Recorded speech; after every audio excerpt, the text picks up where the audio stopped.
Hi everyone, कैसे हो आप सब लोग। आज शुरू कर रहे हैं हम 12th क्लास का चैप्टर रिप्रोडक्शन इन ऑर्गेनिज्म।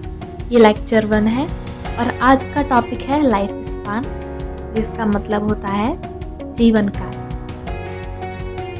तो लाइफ स्पान बड़ा अच्छा टॉपिक है, बहुत प्यारा सा टॉपिक है। आज इसी के बारे में हम ढेर सारी बातें करेंगे। तो बच्चों, हर जीव का एक लाइफ स्पान होता है, यानी जीवन काल होता है। वो इस पृथ्वी पे जन्म लेता है, कई अवस्थाओं को क्रॉस करता है, उसके बाद वृद्धावस्था के बाद वो भगवान को प्यारा हो जाता है। तो उसके जन्म लेने से उसकी मृत्यु तक का जो समय होता है उसे ही लाइफ स्पान कहते हैं, या उस जीव का जीवन काल कहते हैं। ये डेफिनेशन है, period of time between the birth and death of an organism is called life span, यानी जन्म से मृत्यु तक का बीच का जो समय अंतराल होता है उसे ही लाइफ स्पान कहते हैं। तो देखते हैं कुछ जीवों के लाइफ स्पान एग्जाम्पल के तौर पर। तो बच्चों, बटरफ्लाई का लाइफ स्पान 1 से 2 हफ्तों तक का होता है। बनाना ट्री का लाइफ स्पान 25 ईयर्स होता है। तो बात करते हैं लाइफ स्पान से जुड़ी हुई कुछ जानकारी की।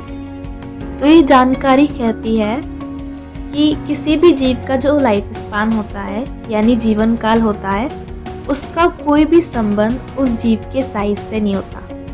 अभी हम एग्जाम्पल से समझेंगे। जैसे बच्चों, कौवा,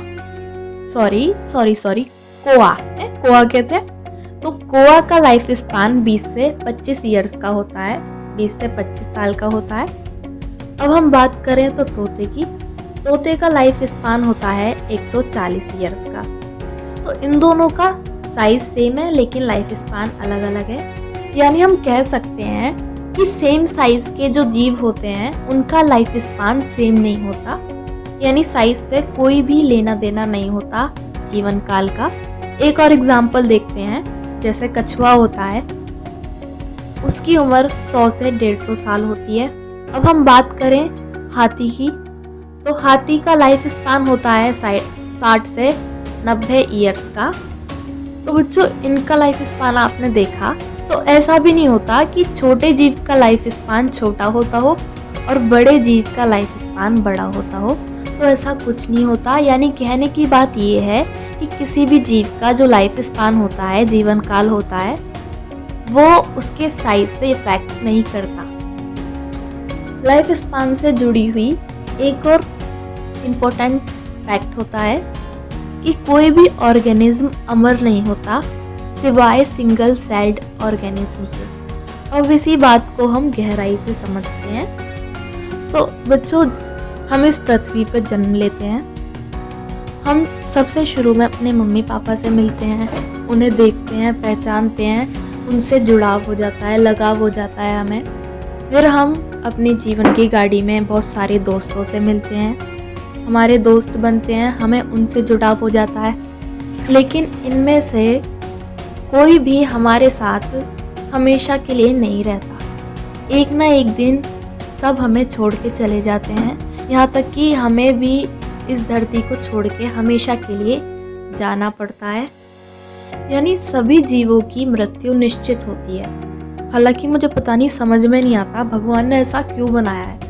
मतलब या तो भगवान फीलिंग्स ही नहीं देता, जैसे हम अपने मम्मी पापा से प्यार करते हैं, अपने दोस्तों से प्यार करते हैं, तो वो फीलिंग्स ही नहीं देता, या फिर उन्हें हमसे कभी दूरी ना करे। दरअसल मुझे बहुत ज़्यादा डर लगता है अपनों के दूर जाने के नाम से ही। मुझे क्या, सभी को ही डर लगता है। तो मुझे समझ में ही नहीं आता कि भगवान हमारे साथ ही कौन सा गेम खेलता है। चलो ये बात छोड़ते हैं और अपने टॉपिक पे आते हैं। तो मैं ये कह रही थी कि हर जीव की मृत्यु निश्चित होती है सिवाय सिंगल सेल्ड ऑर्गेनिज्म के। वो बच्चों मरते नहीं हैं, वो अपने जो सिंगल सेल्ड होते हैं वो पूरी सेल्ड 2 में डिवाइड हो जाती है। या ज़्यादा में डिवाइड होकर डॉटर सेल्स बनाती हैं। डॉटर सेल्स में ही उनका जो पूरा जेनेटिक डीएनए था या जो भी था वो उनकी डॉटर सेल्स में आ जाता है। तो वो अपने अस्तित्व को खो के अपने डॉटर सेल्स के अस्तित्व के रूप में दोबारा से जन्म ले लेती हैं। तो वो मरती नहीं है, पीढ़ी दर पीढ़ी वही जेनेटिक मेकअप आगे बढ़ता रहता है, इसलिए उनको अमर कहते हैं। अमर से याद आई एक कहानी। तो क्या होता है बच्चों, बहुत सारे लोग अमर होना चाहते हैं, तो इसी पे ही कहानी है। आपने शायद सुनी भी होगी, 12th क्लास के 11th क्लास के काव्या की बुक में थी। तो एक दिन एक कोआ होता है, वो तपस्या कर रहा होता है, भगवान से मांगता है कि भगवान मुझे अमर कर दो, अमर कर दो। तभी उसे एक आवाज़ सुनाई देती है। वो पीछे मुड़ के देखता है तो एक बहुत बूढ़ा सा कोआ होता है। वो उसे मना करता है कि बेटा तुम तपस्या मत करो, अमर होने का वरदान मत मांगो। वो कोआ देखने में बहुत अजीब होता है, काफ़ी बूढ़ा हो गया होता है, उसकी चोंच भी टूटी सी होती है, पंख भी बहुत झड़ चुके होते हैं, बहुत कम होते हैं, कीड़े से भी लग रहे होते हैं। तो वो कहता है कि क्यों? तो वो बूढ़ा कौवा कहता है कि बच्चे, जब मैं तुम्हारी उम्र का था मैंने भी बहुत तपस्या की थी, और तपस्या के बाद मुझे भगवान ने वरदान दिया कि मैं अमर हो जाऊं। लेकिन अब मैं अमर हो गया हूं तो मैं मरना चाहता हूं। तो वो कौवा कहता है कि आप मरना क्यों चाहते हो, आप अमर होगे ये तो अच्छी बात है।